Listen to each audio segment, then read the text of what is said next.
You're listening to Talking Freely, where we discuss culture, politics, and religious freedom. Talking Freely is a podcast from Freedom for Faith, a Christian legal think tank that exists to protect and promote religious freedom in Australia.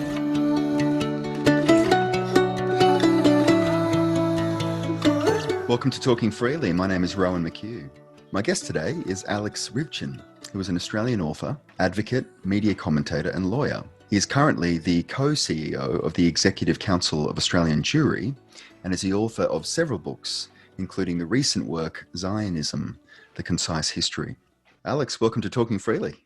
Great to be with you, Ron. Thanks for having me. Your story began in the Soviet Union before immigrating to Australia as a young boy. Your family was part of a Jewish minority that was persecuted for their faith. Can you take us through what your family suffered and how it illustrates the consequences of a regime without religious freedom? So, I was fortunate personally. I was 3 years old in 1987 when my family was finally allowed to leave the Soviet Union to pursue a life of freedom and dignity in the West. But where I come from and what my parents and grandparents and their ancestors experienced very much shaped my identity and my understanding of what it means to be a Jew and my place in the world. And the experience of the Jews in the Soviet Union and in Tsarist Russia before that was a kind of kaleidoscope, a mix of cruelty, oppression, suffering, and persecution. And sometimes it took the form of, mob violence, the pogroms, which visited the Jews periodically throughout their time living in those lands, which saw mobs descend on Jewish communities and frenzies of murder, rape, and plunder inflicted upon us. Often it took the form of state-sanctioned persecution, edicts about where Jews could and couldn't live, edicts about how we could and couldn't live, about our religious practices, policies to try and force us to assimilate and relinquish our Judaism. And then moving more towards the modern era and under the Soviet regime, there was just a blanket hostility towards any form of authority that was perceived as challenging to Soviet rule. So any religious organization was seen as hostile to Soviet rule. And the Jews particular being viewed as a minority group, as a distinct culture and a people, were again subjected to horrible persecution. So there were flashpoints like the doctor's plot in the last years of Stalin's life when the Jews were accused of poisoning Soviet officials. There was the Night of Murdered Poets when Jewish actors and artists and writers were arrested, tortured, and murdered. These are the things that the Jews experienced on a constant basis. And it left us with a feeling of fear. That became the predominant emotion that Soviet Jews felt, and it was something that we passed down like a hereditary gene. It was something that kind of affected our daily lives. And aside from, what happened on kind of an official level and state-sanctioned persecution, perhaps the most kind of jarring, confronting, heartbreaking element of the anti-Semitism we faced was the vulgar street anti-Semitism that the Jew in the Soviet Union faced every single day. And I grew up hearing stories from my parents and grandparents about being ridiculed and abused on the trolley bus and in the shop queue, in the schoolyard on a daily basis. And it contributed to making the Jews feel like a hounded, persecuted, oppressed people. And it affected our ability to interact with the world around us. But I suppose the flip side of that is that it made us absolutely certain about who we were as a people. We may not have understood what it meant fully to be a Jew. We may not have been free to explore the richness of Jewish culture and tradition and religion, but we knew with absolute certainty that we were Jews. And when we were finally allowed to leave in the last years of communist rule, and coming to a place like Australia, a place of great freedom, we were then free to explore what it truly meant to be a Jew, how it meant to live as a Jew. And we could basically restore what had been lost over centuries and centuries of persecution and discrimination and revive our Jewish life. So I'm now more religious than my parents and my grandparents, and it's something which I owe to the freedoms that we have in this country. Living under such a regime that didn't respect religious freedom, but rather penalised Jews for living there, how has it helped you to understand religious freedom in Australia compared to the rest of the world and the importance of protecting it? Well, coming from that place and given what we lived through and the denial of basic religious freedoms has made me very protective of our freedoms in this country and very sensitive to freedoms and the need to stand up and assert them and fight for them if necessary. And I think that, people who didn't have I was going to say the benefit, but there's hardly a benefit to it, but, didn't experience what my family experienced, perhaps take for granted certain things. But I certainly don't take for granted the rights of people to live according to their own philosophy and their own culture and traditions and the way that they perceive and conceive the world. To perform their customs and traditions, to dwell with people that share their faith. That's something which I don't take for granted. And I think it's an integral, fundamental part of any free society. And it's something that everyone, I believe, needs to stand up for in Australia, whether they're religious or not. When I visited a synagogue last year in Sydney, I was surprised that security had been arranged for the service, as I've never heard of anything like that for a church. Yeah. What do you want average Australians to understand about how the Jewish community in Australia experiences day-to-day life in this way? Well, overwhelmingly, the experience of being a Jew in Australia is a highly positive one. And when we look at the history of the Jewish people in the diaspora and the things that we've experienced and contrast it with how we live as Australians and Jews in this country right now, we all consider this to be a golden age. It has very rarely been this good for the Jews, and I doubt it will stay this good for the Jews. But there are still challenges, and I think many, even within our own community, are oblivious to what goes on kind of out there. And a lot of the feelings that permeate society, a lot of the hostilities that are latent but still exist, and the threats that are directed against our community. And it's not merely a kind of trauma of the past and a memory of what has happened to us, but there are very real considerations, in our liaison with government and with security agencies and the police. We know that we're a vulnerable community. We know that we're the primary target of Islamist extremists, of the far right, of all variety of extremists that agree on nothing, but they kind of converge in their hatred of the Jewish people. And we've seen, even you go back to the first Gulf War in 1991, conflict in which Israel played no part, but 6 synagogues and a childcare center in Sydney were firebombed during that time. Every time there's an escalation in hostilities between Israel and Hamas or the Palestinian Authority, whether it be the Second Intifada or the most recent Gaza conflict just a few weeks ago, there's a correlation with increasing anti-Semitism in this country.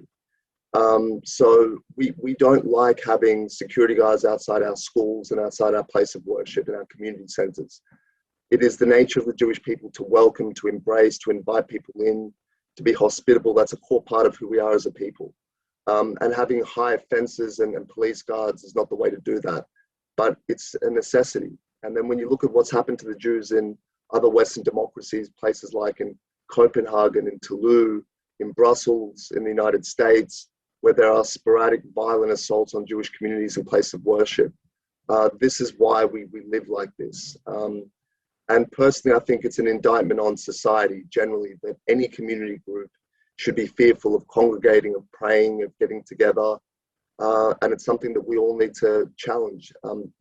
Extremism, racism, intolerance is a menace that affects our whole society, not merely the target group.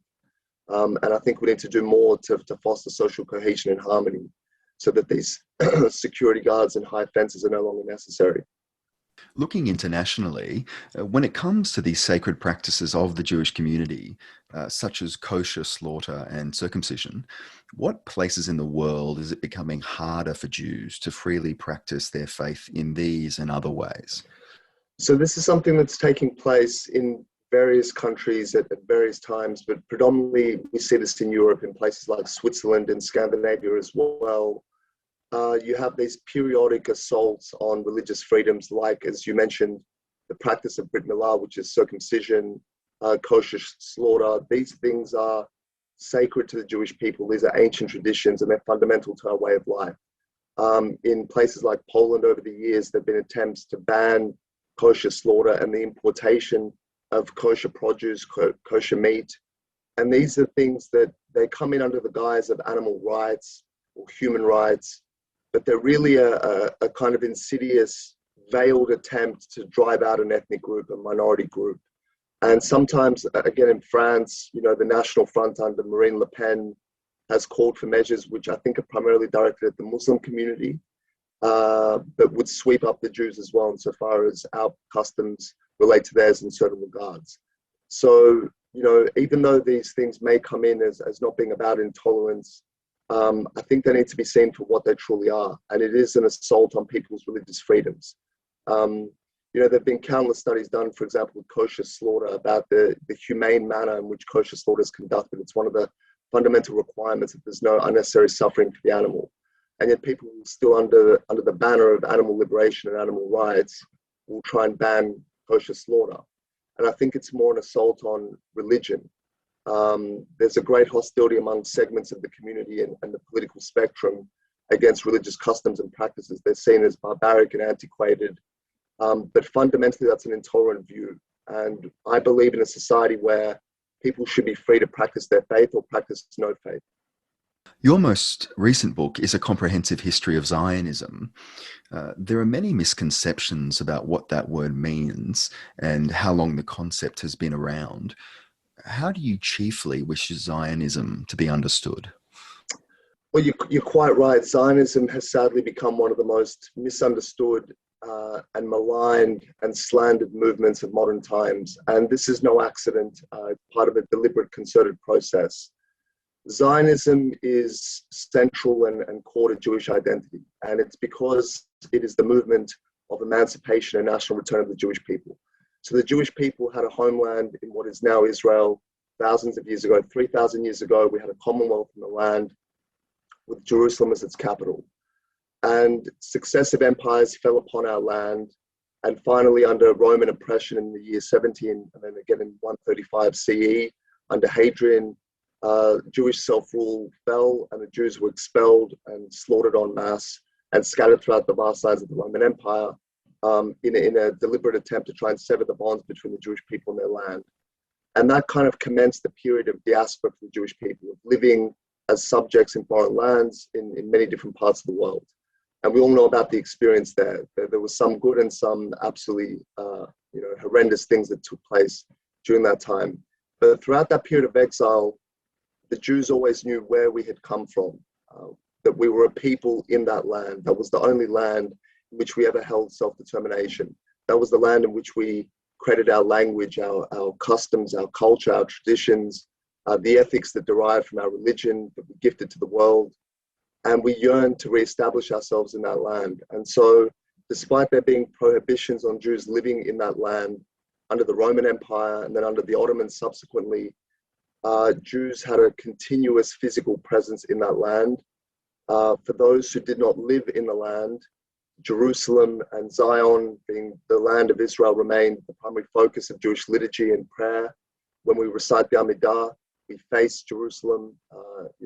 Zion and Jerusalem are mentioned in all of our prayers. We conclude the Passover Seder by saying next year in Jerusalem. So even though we were physically estranged from the land, we kind of imbibed it and assimilated it into our culture and our thought process and our beliefs. And then it was in the late 19th century that a modern political movement formed, which we now call Zionism, which called for the return of the Jewish people to their land and the formation of a national movement to facilitate that return. And so the State of Israel was formed out of that national movement. And these days, Zionism is slandered as being apartheid or colonialism or imperialism, every other popular conception of evil known to man today. And it's something that we've seen inflicted upon the Jewish people throughout history. Whatever is the most vulgar, vile concept going around in that time, the Jews are characterized as being that. Once upon a time, it was as Christ killers, as money lenders, as race mixers, as capitalists in communist society. Whatever the worst and most offensive thing was, that's what we were. And today, when the worst things that people can conceive are genocide and ethnic cleansing and apartheid, that's what Zionism is characterized as. That's what Israel is conceived as. So I view this as a continuation of an age-old assault on the rights and the dignities of the Jewish people. And when people attack Zionism, they're attacking something which is absolutely fundamental to Jewish self-identification and Jewish identity. An emerging concern is anti-Zionism being simply anti-Semitism by another name. What wisdom can you offer on how people can differentiate legitimate criticisms about the policies of Israel and Zionism and anti-Semitic sentiment that appears to be on the rise globally? It's a question which I get a lot, and I think the distinction is very easy to make. No one would criticize someone for objecting to elements of government policy in Israel. At the end of the day, the country is run by mere mortals, by politicians driven by self-interest and arrogance, political considerations, and so forth. And they make mistakes, and they should be scrutinized. And any country, particularly one engaged in conflict on a regular basis, should be subject to scrutiny. But when we talk about Israel, something happens that doesn't happen to any other country. You know, we could talk about Iran, and we could talk about their policies of oppressing the Baha'i people. We could talk about their policies against the LGBT community. We could talk about their state-sanctioned Holocaust denial. And we could say we abhor that regime and everything that it stands for. But at no point would we contemplate then saying that Iran is a legitimate country, that the Persians have no connection to their land, and try and delegitimize the very basis of that country existing. We can draw a very simple and clear distinction in our minds between policy and the people and the state itself. But with Israel, it becomes completely traduced and violated that distinction. So what will begin as kind of harmless criticism of policy, you know, did Israel overreact to Hamas provocations? Are settlements an obstacle to peace? Legitimate topics of discussion. Very quickly it descends into, you know, Israel was founded in ethnic cleansing and shouldn't exist. Israel is a colonial project, all of these things. Israel should be eradicated. Again, conceiving it as something evil that should be fought and destroyed. And the other curious thing that occurs when we talk about criticism of Israel that becomes anti-Semitic is that the very sort of tropes and prejudices historically applied to the Jewish people, these stereotypes through which Jews were viewed, are now very easily and very comfortably applied to the state of Israel. So what the Jew historically was, Israel now has become. Whereas the Jew was accused of poisoning the wells of Europe, now we see Israel accused of poisoning the water supplies of the Palestinians. Whereas the Jew was accused of blood libel, of killing children to use their blood for rituals, now we see Israel accused of harvesting the organs of Palestinians. You know, these sorts of themes about reveling in the blood of innocence, about greed, about all-consuming power, the ways the Jew was always characterized, now Israel is characterized. So even though people may say that they're merely criticizing policy or Zionism, when you look at the substance of what they say, there's a striking familiarity with classic anti-Semitism. Religious freedom is broadly understood as a concept, but often thought of differently depending on the religious group and their experiences. How does the understanding of religious freedom within the Jewish community differ from its understanding in Christian or Muslim communities?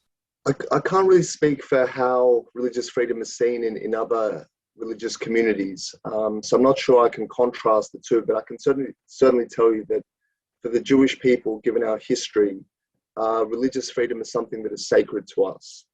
It's something that is fundamental to who we are, to our identities. The ability to practice, to live our lives according to our laws and ancient customs passed down generation to generation. And it's viewed as something that is entirely positive. It's not seen as something which is intended to impede on the rights of others who don't follow our faith. It's not something that's intended to be discriminatory to others. It's purely about us having a place in this world, in this society, where we can live in the way that we conceive our existence and our community. Pray the way we wish to pray. Perform Brit Milah, circumcision on our males on the 8th day. Keep kosher. These are the things that are sacred to us, and without them, there can be no continuation of Jewish life. So we view it as being something positive, not something prohibitive or oppressive, but a liberty of freedom that people wish to partake in and can do so. So overwhelmingly, I view religious freedoms as being something incredibly positive and necessary in our society. In your view, why is it important for Jews, Christians, and Muslims, and even other faiths, to stand side by side in relation to religious freedom, and how do you think they can do so?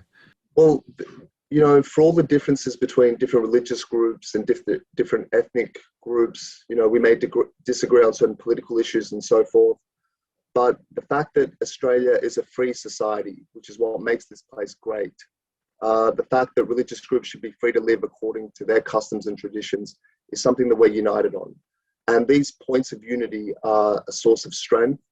And this is why we've seen joint advocacy efforts by Muslim, Christian, and Jewish communities and other faith communities standing up and defending religious freedoms. But I also think it should go broader than that. I don't think it should be merely a matter of self-interest, something that concerns religious groups, and therefore they should assert it and stand up for it. I think that anyone in this society who's concerned for any liberty should understand the merits of religious freedom and defend those things. If we only defend the liberties that we hold dear today, we end up being in a very kind of insular space. I think it's important that people realize that religious freedom, while not essential to everybody's way of life, is overall essential to a free society. And therefore, it's something that should concern all people, not merely people of faith. The Morrison government has recently returned its attention to passing a religious discrimination bill before the end of the year. The bill would protect religion as an attribute in federal anti-discrimination law. What can you tell us about the importance of such protections for Jews in Australia that identify themselves along cultural, ethnic and religious lines, and whose communities such as schools and aged care require a respect for this? Well, I think you kind of nailed it with your final words there about, the sort of facilities that we're talking about, and there is a requirement that they operate in a certain way. And with Jewish schools, we need a freedom and a right to operate Jewish schools and teach according to Jewish traditions alongside a secular education. When we talk about Jewish hospitals and nursing homes and care facilities, it's important that people have the right to receive not only medical care and attention like everybody else, but to do so in a way that's compatible with the Jewish faith and sensitive to Jewish traditions and customs. So having protections for religious freedom in legislation will ensure that Jewish people can educate their children according to their wishes. It means that in end-of-life situations, they can have their wishes and customs and traditions respected in hospital care, in all of these things. So it's fundamentally important to who we are as a people and our continuing existence in this society. Reflecting on the freedoms we enjoy in Australia, speech, conscience, association, and religion, they're often characterised as requiring each other to properly function. What would you say to those who feel that any curtailing of speech rights will only ultimately compromise the religious freedom of Jews or any other religious group? Well, it's always necessary to balance rights. Rights are invariably in competition with each other, or are seen to be. And certainly, speech, again, like religion, is a fundamental right of a free society. And again, having come from a place where we had state media, where there was no ability to scrutinize or criticize or even truly understand what was happening in society, I value immensely being in a country where we're free to speak our minds. But people also have a right to live freely in harmony, in safety and security. And I think we need to recognize that violent acts, sometimes by religious leaders, sometimes by political leaders, and there need to be protections for groups, particularly vulnerable groups, against incitement to hatred. I mean, to me, that's where the line is drawn. If we are to have a harmonious society, a free and safe society, we need to expunge those things, those elements that lead to violence, that lead to the sort of chaos and injustice rendered upon minority groups in other parts of the world. And I'm not talking about, blanket impositions on free speech, on political debate and argument. No one wishes to constrict that in any way. But when you move into the realm of attacking ethnic groups because of who they are, when you move into the realm of calling for violence against people because of their national character or ethnicity or religion, that is something that is dangerous. It's not a right to do that. In fact, it impedes on the rights of others to live freely in safety and security. So that's how I view that particular right compared with other, or in harmony with other rights. I'd like to quote from an article you wrote in 2017 on the Racial Discrimination Act. As cruel and unjust as the state-sanctioned discrimination against Jews in the Soviet Union was, the everyday casual racism stung more. Ask any Soviet Jew about their experiences and they will recall that with unhealed sorrow and pain, the humiliation they suffered daily on public transport, in the schoolyard, and in the workplace. What, in your view, can our legislatures do to go beyond things like 18C to stamp out anti-Semitism by the law? To be honest, I don't believe that we need further legislation. So the words that you quoted there convey something of the experience of the Soviet Jews and the societal harm that takes place when a group is maliciously, relentlessly maligned and marginalized in this way, and it causes society to fracture. And when a society is fractured, it doesn't function as it should. Injustices occur, inefficiencies occur. So there are ills that need to be stamped out and fought, but I'm not sure that legislation is always the best way to do it. Legislation comes with problems in drafting and interpretation and so forth. So we do need to do more to combat the ill of anti-Semitism, but I wouldn't think that would be through necessarily a legislative framework. I think that education is still paramount.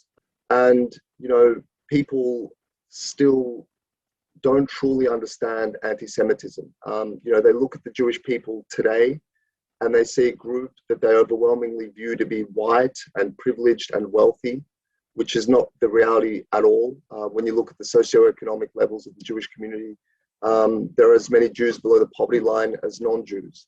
When you look at the ethnic backgrounds or, the national backgrounds of Jewish people, they came from all corners of the world. So, even though people conceive of the Jews today as being privileged and therefore undeserving of sympathy and understanding as a minority group that's threatened and persecuted, I think greater education to understand the history of anti-Semitism and the evil that it has brought to societies, how it has destroyed entire societies, I think that's what's really necessary. And Holocaust education is an important part of that, because the Holocaust is the epitome of anti-Semitism. It's the end point of anti-Semitism, but it's only one component of it. And I think that if there's a greater understanding of Jewish peoplehood, Jewish culture and traditions and contributions to society, I think that will drive out a lot of the ignorance from which racism stems. On your Twitter feed recently, you commented on a photo widely circulated, which claims that Zionists were responsible for 9/11. I'm sure that the amount of people that have viewed it have gone up because of the outrage. How do you balance the good of exposing evil with the harm of broadcasting it? It's a very good question, and it's something that crosses the mind, whenever you do retweet something like that or comment on it. But seeing that particular post, it was by Cynthia McKinney, who was a 6-time Democratic Congresswoman, and then I believe ran as a presidential candidate for the Greens Party. So this isn't some, common anti-Semite, even though her thinking is that of common anti-Semitism. She has a massive presence, and I think that it's important to expose people like that. And it's also important to expose something that we spoke about at the top of the show, the way in which Zionism and Israel are used as a fig leaf for blatant anti-Semitic feelings and views. And her post about Zionists being responsible for 9/11 is precisely the sort of classic conspiracy theory leveled against the Jewish people that has resulted in mass slaughter of our people. The conspiracy theories about Jews poisoning the wells of Europe resulted in mass annihilation of Jewish communities, Jews being burnt alive. Conspiracy theories about the Jews being communists and, oppressing the Ukrainians and other people led to mass slaughter and complicity in slaughter during the Holocaust. So when we see these sorts of conspiracy theories, I personally am very sensitive to them. I know their history, their origin, and I know the motivation behind them.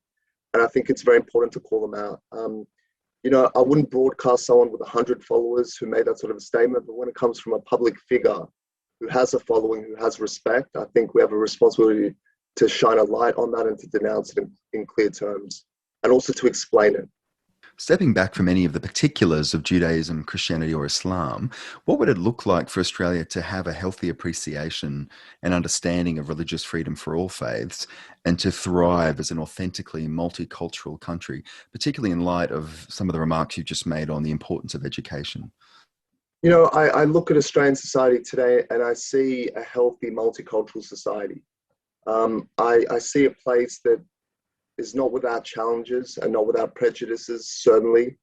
But I see a society where people are free to practice their faith and to advance their culture. I think the greatness of Australia, and I experienced this not merely as a Jew, but as a migrant to this country, is that this country does not demand assimilation.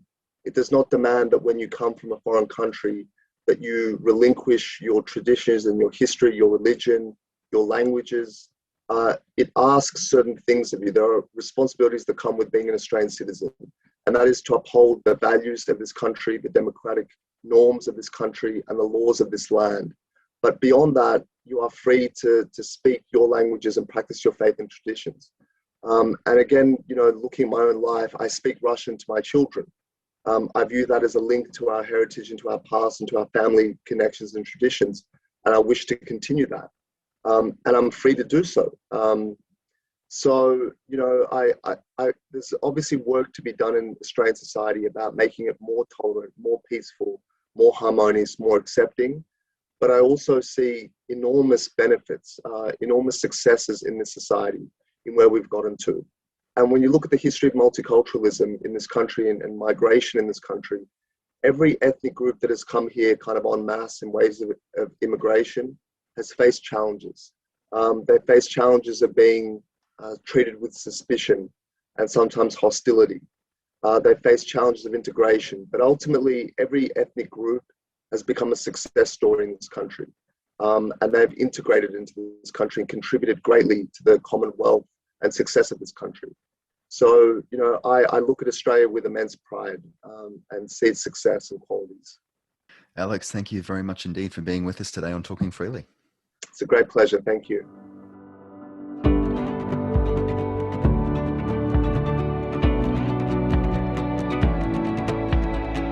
That's it for our latest episode of Talking Freely. If you'd like to get in contact with us, you can do so through our website, www.freedomforfaith.org.au. Freedom for Faith exists through the generous donations of individuals and organisations across Australia. If you'd like to financially partner with us, you can do so through our website.